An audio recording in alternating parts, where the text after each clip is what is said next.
Grade 12, English. Page 124. Unit 11. A day's wait. He came into the room to shut the windows while we were still in bed, and I saw he looked ill. He was shivering, his face was white, and he walked slowly as though it ached to move. "What's the matter, Shots?" "I've got a headache." "You better go back to bed." "No, I'm all right." "You go to bed. I'll see you when I'm dressed." But when I came downstairs he was dressed, sitting by the fire, looking a very sick and miserable boy of 9 years. When I put my hand on his forehead I knew he had a fever. "You go up to bed," I said, "you're sick." "I'm all right," he said. When the doctor came he took the boy's temperature. "What is it?" I asked him. 102.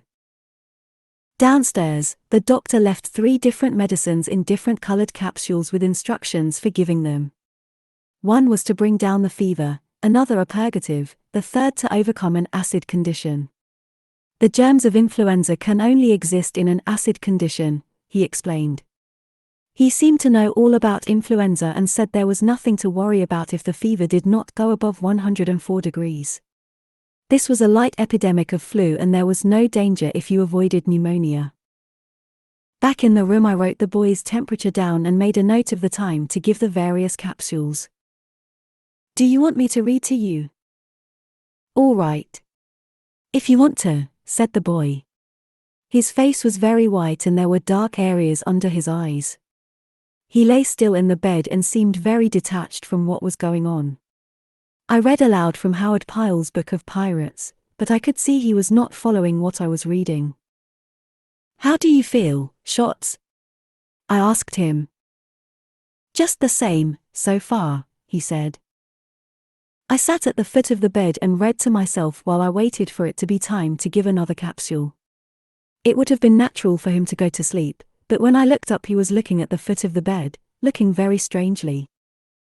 "Why don't you try to go to sleep? I'll wake you up for the medicine." "I'd rather stay awake."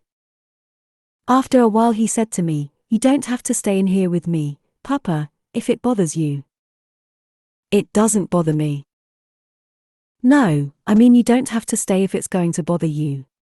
I thought perhaps he was a little lightheaded and after giving him the prescribed capsules at 11 o'clock I went out for a while.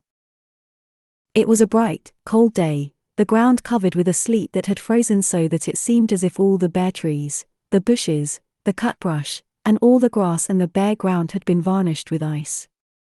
I took the young Irish setter for a little walk up the road and along a frozen creek, but it was difficult to stand or walk on the glassy surface and the red dogs slipped and slithered and I fell twice, hard, once dropping my gun and having it slide away over the ice. We flushed a covey of quail under a high clay bank with overhanging brush and I killed 2 as they went out of sight over the top of the bank. Some of the covey lit in trees, but most of them scattered into brush piles and it was necessary to jump on the ice-coated mounds of brush several times before they would flush. Coming out while you were poised unsteadily on the icy, springy brush, they made difficult shooting and I killed 2, missed 5, and started back pleased to have found a covey close to the house and happy there were so many left to find on another day. At the house they said the boy had refused to let anyone come into the room. "You can't come in," he said. "You mustn't get what I have." I went up to him and found him in exactly the position I had left him, white-faced, but with the tops of his cheeks flushed by the fever, staring still, as he had stared, at the foot of the bed. I took his temperature. "What is it?" "Something like 100, I said. It was 102 and 4/10. "It was 102, he said. "Who said so?" "The doctor." "Your temperature is all right," I said. "It's nothing to worry about." "I don't worry," he said, "but I can't keep from thinking." "Don't think," I said. "Just take it easy."